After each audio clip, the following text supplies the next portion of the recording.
Assalamualaikum guys, selamat datang kembali di Guru Gembel Channel. Kementerian-kementerian di Indonesia itu sampai sejauh yang kita ketahui telah melahirkan banyak sekali oknum-oknum koruptor. Dan kita sudah mengenal itu, termasuk dalam hal ini adalah Kementerian Agama. Dosanya besar sekali dalam hal ini. Tetapi kita tidak akan membahas tentang dosa Kementerian Agama terkait dengan korupsinya. Kita akan berbicara tentang salah satu dosa yang dipelihara turun-temurun dari generasi ke generasi, dari rezim ke rezim, dari Kementerian Agama, yaitu apa? Diskriminasi terhadap penganut agama lain selain Islam. Bagaimana ceritanya? Ini tentu saja akan menjadi sensitif dan kontroversi, tapi simak videonya sampai tuntas. Yuk kita bahas.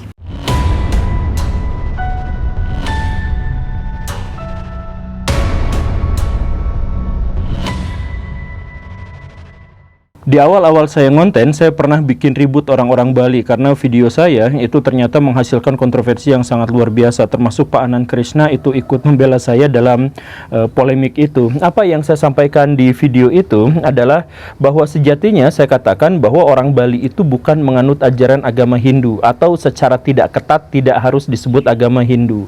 Itu adalah agama yang formal, itu adalah agama yang legal, sedangkan orang-orang Bali pada umumnya menganggap bahwa agama itu adalah sesuatu yang spiritual, sesuatu yang sakral, dan sulit untuk mendapatkan legitimasi atau identifikasi tertentu secara legal dan formal, atau susah sekali untuk dijadikan sebagai agama yang definitif. Begitu kurang lebihnya. Nah, kalau misalkan kita melihat sejarahnya, misalkan di sebelum tahun 1945-an, orang-orang di Bali itu jarang yang menyebut diri mereka sebagai orang Hindu. Banyak di antara mereka yang menyebutnya sebagai Tirta lah, agama Tirta maksudnya ya. Kemudian agama Ciwa Buddha atau agama Buddha. Buddha itu bukan agama Buddha itu, tetapi singkatan dari Ciwa Buddha gitu. Nah, tetapi kemudian pada tahun 1945 itu pula lah pemerintah Indonesia kemudian menyatakan bahwa Indonesia adalah negara yang beragama, dan tak lama setelah itu kemudian pemerintah Indonesia mengajukan sebuah syarat-syarat bahwa kalau misalkan mau menjadi bagian dari wilayah Indonesia, menjadi bagian dari bangsa Indonesia, maka harus beragama dengan kriteria-kriteria tertentu yang ditentukan oleh pemerintah. Dalam hal ini, orang-orang di Indonesia wajib beragama internasional, wajib beragama, tetapi agama yang dimaksud bukan berasal dari wilayah Nusantara, tetapi harus berasal dari luar. Maka ditentukanlah bahwa agama-agama yang diakui di Indonesia itu adalah Islam, Katolik, Kristen, Hindu, dan Buddha, yang tidak ada satupun yang itu berasal dari kepercayaan lokal. Kalau ada kepercayaan-kepercayaan atau agama-agama lokal, maka dia tidak disebut sebagai agama, tapi disebut sebagai aliran, disebut sebagai kelompok, disebut sebagai kepercayaan tertentu, sistem kepercayaan tertentu, dan sebagainya. Pokoknya yang aneh-aneh seperti itu. Dan karena itu, maka kepercayaan-kepercayaan yang dimaksud itu tidak diakui, dan karenanya susah sekali untuk mendapatkan perlakuan-perlakuan yang sama gitu. Misalkan bikin tempat ibadah itu menjadi sangat susah, bikin perkumpulan-perkumpulan menjadi sangat susah, dan sebagainya. Pokoknya harus milih satu di antara 5 agama itu. Nah, orang-orang Bali pada waktu itu bingung, aduh gimana kita ini. Jadi orang-orang Bali itu seperti yang tadi dijelaskan, mereka itu spiritualis, tetapi mereka susah sekali untuk bisa membuat sebuah definisi khusus terkait dengan agama mereka. Jadi apakah mereka Hindu? Ya bisa saja, karena ada di antara mereka yang memuja dewa-dewi Hindu, misalkan kayak Shiva dan sebagainya. Tapi banyak juga di sana yang memuja leluhur, banyak di antara mereka yang memuja sosok yang Sang Hyang Taya gitu, sesuatu yang tidak ada, atau Acinta, atau yang semacam itu. Banyak sekali istilah-istilah untuk menyebut nama Tuhan di Bali dan tidak bisa disamaratakan, dan karena itu memang mereka memilih untuk tidak mendefinisikan agamanya. Dipersilakan untuk pribadi. Yang paling penting ritualnya jalan, yang paling penting kebaikannya dilaksanakan. Begitulah kurang lebihnya. Nah, ini kan berbenturan juga dengan aturan yang tadi itu harus sesuai dengan agama internasional. Nah, orang-orang Bali yang kebingungan akhirnya tahun 1952 mengajukan kepada Kementerian Agama, Pak, kami sekarang beragama Hindu atau Hindu Dharma, Hindu Bali gitu ya. Oh, sudah didaftarkan. Ternyata masih sulit juga. Itu masih dipersulit juga, karena ternyata pemerintah Indonesia bikin aturan yang lain, bikin ketentuan yang lain, bikin syarat-syarat atau kriteria agama yang lain. Yaitu apa? Bahwa definisi agama itu adalah harus mengakui ketuhanan yang Maha Esa.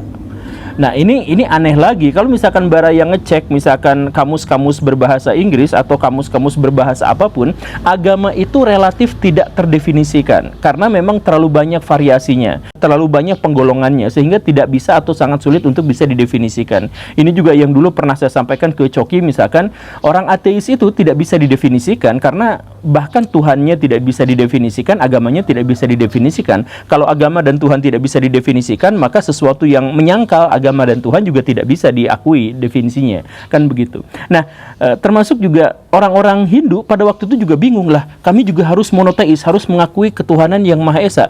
Bukan berarti kami tidak mengakui Tuhan yang Maha Esa, tetapi kami tidak membahas itu sama sekali. Jadi orang-orang Hindu misalkan ya mau memuja leluhur bahwa dia adalah perantaraan Tuhan yang Maha Esa, atau memuja sebuah patung misalkan yang di dalamnya dipercayai memiliki kekuatan gaib dan sebagainya, ya kami kami menganggap bahwa di situ ada Tuhan yang Maha Esa, tapi mau tidak pun tidak jadi masalah karena kami tidak menjadikan agama sebagai sesuatu yang definitif gitu. Sesuatu yang bisa mendapatkan peraturan-peraturan yang logis gitu, atau mengikuti ranah-ranah logika gitu. Jadi kalau begini ya harus begini, begitu ya harus begitu. Ya enggak, ini mah spiritual aja, transenden aja, sepenuhnya diserahkan kepada sesuatu yang gaib di luar sana, sedangkan kami hanya melakukan ritual-ritualnya seperti itu. Jadi kenapa juga harus monoteis gitu? Ya, jadi akhirnya kenapa juga harus berketuhanan yang Maha Esa? Akhirnya orang Bali rapat lagi. Kemudian dalam rapat itu, oh ya sudahlah. Kan kami juga pada dasarnya memang mengakui bahwa bagaimanapun ujung-ujungnya tetap Tuhan yang Maha Esa. Ya sudahlah, akhirnya muncul juga definisi itu dan akhirnya Hindu diterima tahun 1962. Jadi bayangkan Baraya, agama yang paling lokal dalam tanda kutip, agama yang paling awal muncul di Nusantara itu diakuinya justru yang paling akhir tahun 62 di Indonesia, setelah agama-agama yang diklaim sebagai agama-agama internasional datang ke Indonesia. Pada bagian inilah sebenarnya saya agak bingung sama Kementerian Agama, kenapa mereka berani-beraninya untuk menciptakan sebuah definisi dan kriteria tentang agama yang harus saklek, yang harus sesuai dengan karakteristik agama tertentu, tapi untuk disamaratakan untuk melingkupi semua ajaran agama yang ada di Indonesia gitu kan. Ajaran agama di Indonesia, kenapa kamu datang ke sini? Ajaran agama di Indonesia itu kan beraneka ragam, macam-macam, beda-beda gitu ya. Tapi oke lah, kalau misalkan Baraya menganggap bahwa orang-orang Bali terdiskriminasikan, kalau misalkan Baraya menganggap bahwa orang-orang Bali itu mendapatkan sesuatu yang sangat tidak sesuai dengan peri kemanusiaan, ada sesuatu yang lebih ngeri lagi. Ada bangsa-bangsa, ada orang-orang di Indonesia yang mendapatkan perlakuan yang lebih buruk lagi, yaitu apa? Aliran-aliran kepercayaan di Indonesia. Contohnya gini, karena tadi aturannya ya, bahwa agama di Indonesia itu harus berasal dari agama internasional yang pertama, dan yang kedua itu adalah bahwa secara definitif dibuatlah bahwa yang dimaksud dengan agama itu harus berketuhanan yang Maha Esa. Maka sistem-sistem kepercayaan lokal di Indonesia yang tidak memiliki penekanan terhadap ketuhanan yang Maha Esa misalkan terpaksa harus dimasukkan ke dalam ajaran agama lain. Misalkan Kaharingan. Kaharingan itu agama lokal orang-orang Kalimantan. Mereka memiliki perbedaan begini dan begitu, tetapi dipaksa masuk ke dalam ini adalah ajaran agama Hindu. Hanya gara-gara apa? Hanya gara-gara ajaran agama Kaharingan itu berasal dari kesepakatan tradisi orang-orang Kalimantan gitu. Jadi karena ini bukan agama internasional, maka harus dimasukkan ini masuk kategori agama internasional apa gitu. Karena konsep ajaran agama Islam dan Kristen terlalu jauh, ya sudahlah ini masuknya ke dalam Hindu. Disebutnya Hindu Kaharingan selama bertahun-tahun gitu. Bayangkan Baraya punya agama, tetapi agama itu harus disesuaikan dengan ajaran agama lain dan dinamai dengan ajaran agama lain gitu. Itu bukan hanya orang Kalimantan, orang Sulawesi ada yang seperti itu, orang Papua banyak yang seperti itu. Banyak di antara mereka yang sebenarnya tidak beragama tertentu, tidak beragama sesuai dengan agama kepercayaan internasional dan tidak monoteisme, tetapi mereka harus dipaksa harus monoteisme dalam artian secara legalnya ditulis monoteisme, dan mereka juga harus berasal dari agama internasional. Kan koplak gitu. Baraya gimana kalau misalkan ada punya agama tapi diperlakukan seperti itu? Kenapa juga agama-agama di Indonesia itu diperlakukan kayak gitu gitu? Dan yang agama Kaharingan itu tadi ya masih lebih baik juga setidaknya dibandingkan dengan penganut-penganut ajaran agama lokal lain yang sama sekali tidak mendapatkan pengakuan. Kan misalkan di Jawa Barat gitu kan ada Sunda Wiwitan, ada Buhun, ada apa segala rupa kayak gitu. Itu kan harus di KTP-nya nanti harus dicantumkan ajaran agama lain. Kalau misalkan tidak maka akan dipersulit apa dan sebagainya. Kenapa juga negara misalkan ngurusin hal-hal yang seperti itu? memang pada akhirnya ada sebuah ada perubahan lah, alhamdulillah gitu ya. Jadi di tahun 2019 orang-orang penganut kepercayaan di Indonesia dipersilahkan untuk misalkan mencantumkan ajaran aliran kepercayaan tertentu misalkan di dalam KTP dan sebagainya. Tapi ada yang unik dari situ, yaitu apa? MUI MUI nolak, MUI marah-marah, MUI komplain. Jadi ketika ada penganut kepercayaan di Indonesia mencantumkan di KTP-nya penganut kepercayaan tertentu gitu, nah kata MUI, wah itu tidak boleh, wah itu keberatan sekali. Apa alasan keberatannya? Ya karena itu akan mencederai umat Islam, itu akan menyinggung umat Islam. Saya nggak tahu logikanya di mana. Saya mau nanya sama MUI dalam hal ini, Pak Ma'ruf Amin yang dulu mengatakan seperti ini ya. Saya bertanya kepada MUI dan Pak Ma'ruf Amin, pertama, survei manakah, polling manakah yang menyebutkan bahwa kalau orang-orang yang penganut kepercayaan itu mencantumkan agamanya di KTP, itu kemudian kaum muslimin marah-marah, kemudian kaum muslimin tersinggung? Mana pollingnya, mana surveinya, mana penelitiannya, mana risetnya? Kenapa mereka berani mengklaim bahwa kalau misalkan orang-orang yang menganut ajaran tertentu itu memasukkan agamanya di dalam KTP itu, maka kaum muslimin akan tersinggung gitu? Itu di mana ceritanya? Dan kalaupun misalkan tersinggung, yang disalahkan itu adalah orang-orang muslim yang ngapain juga tersinggung. Itu kan ajaran agama lain. Ajaran agama lain menyimpan di dalam KTP-nya nama ajaran agamanya. Apa masalahnya? Apa salahnya?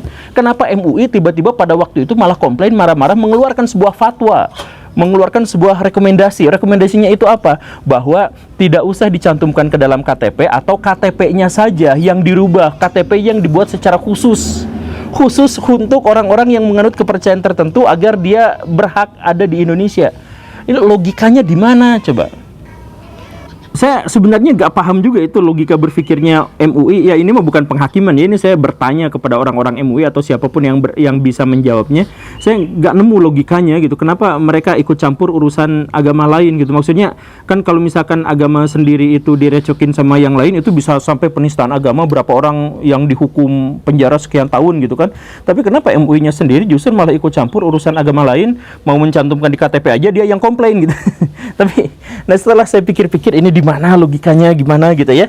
Ternyata dugaan saya memang MUI itu ngambil referensi juga dari pemerintah kolonial Belanda gitu. Jadi ini ada aturan dari Belanda memang.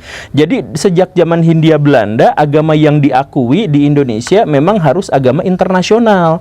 Jadi kalau agama lokal itu nggak boleh sama pemerintah kolonial Belanda. Karena apa? Tujuannya demi menertibkan administrasi. Kan pikiran Belanda itu adalah bahwa ada orang Indonesia lokal yang beragama Islam dan ada penjajah mereka yang beragama Kristen, kemudian ada ajaran-ajaran yang misalkan yang di Bali khusus, oke lah itu Hindu gitu dan sebagainya. Nah itu harus tertata administrasinya, karena Belanda juga berkepentingan untuk misalkan nanti pecah belah ya gitu ya, untuk mengadu domba ya, atau misalkan untuk menciptakan politik-politik yang semacam itu seperti yang di Aceh gitu ya kan, pecah belah Tengku dengan Teuku dan sebagainya. Nah demi administrasi itu, maka pemerintah Belanda itu mengeluarkan sebuah pernyataan bahwa untuk pencatatan sipil yang diakui itu hanya orang-orang beragama Islam, beragama Hindu, dan beragama Kristen, itu saja.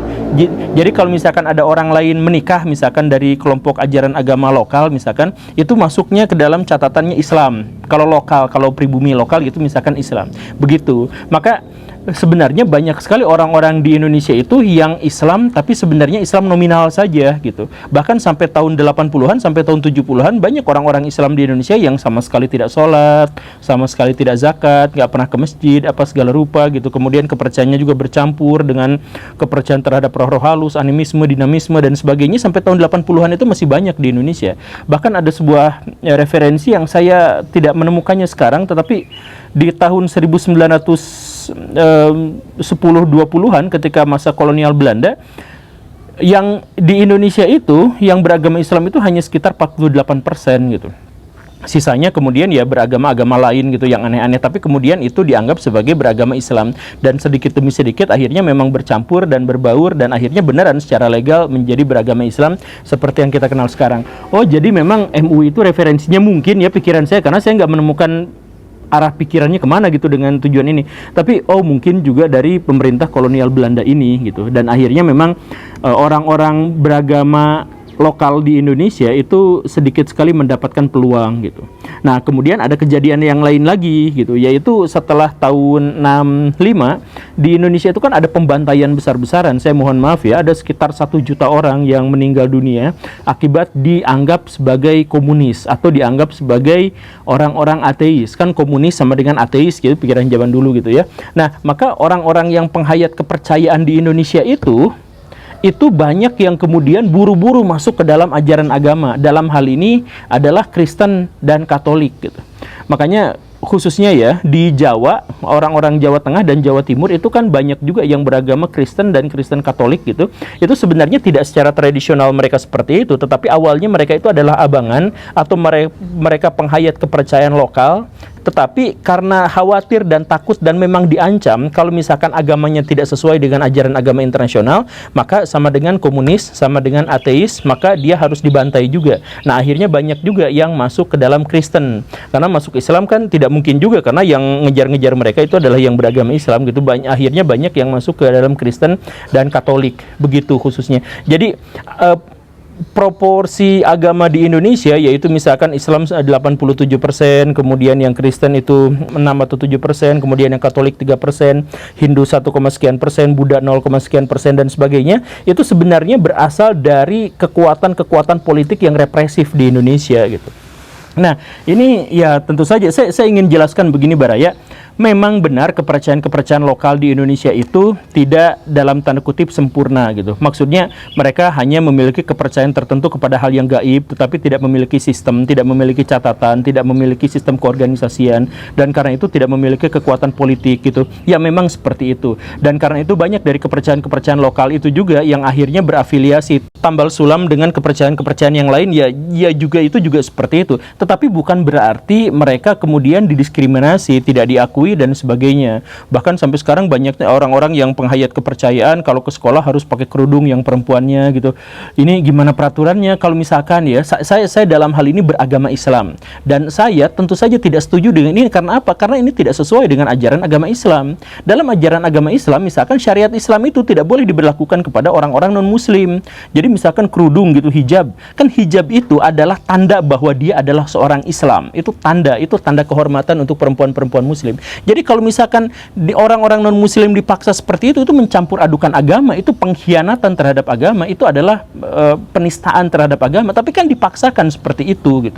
Katanya biar dakwah apa segala rupa. Banyak orang-orang agama lain atau penghayat kepercayaan kalau misalkan sekolah itu juga dipaksa ikut pelajaran agama Islam dan sebagainya. Kok seperti itu? Saya sebagai orang yang beragama Islam menolak seperti itu. Karena apa? Karena itu adalah pengkhianatan terhadap syariat Islam. Bisa saja masuk ke dalam penistaan agama. Ya seperti yang tadi itu, dalam Islam kan tidak ada paksaan dalam agama. Silahkan saja beragama masing-masing. Kalau sudah beragama, ya silahkan tanggung jawab dengan agamanya. Tetapi tidak ada paksaan untuk memeluk ajaran agama tertentu. Nah, kalau misalkan dalam Islam aja seperti itu, kenapa ada orang-orang yang mengaku perwakilan dari Tuhan, perwakilan dari agama Islam, perwakilan dari akhirat, kemudian dia mengatur-ngatur ajaran agama lain sampai KTP-nya pun harus dibuat yang baru gitu. Ya, dan akhirnya ini pula lah yang turut menyuburkan separatisme di Indonesia. Jadi ayo kita sama-sama evaluasi. Ide-ide yang saya sampaikan barusan, gagasan-gagasan itu bukan judgement, bukan penghakiman, tetapi ayo kita berdialektika, ayo kita berdiskusi tentang masalah seperti ini. Terima kasih karena sudah menyimak. Saya Guru Gembul, tukang bubur sudah datang. Assalamualaikum warahmatullahi wabarakatuh.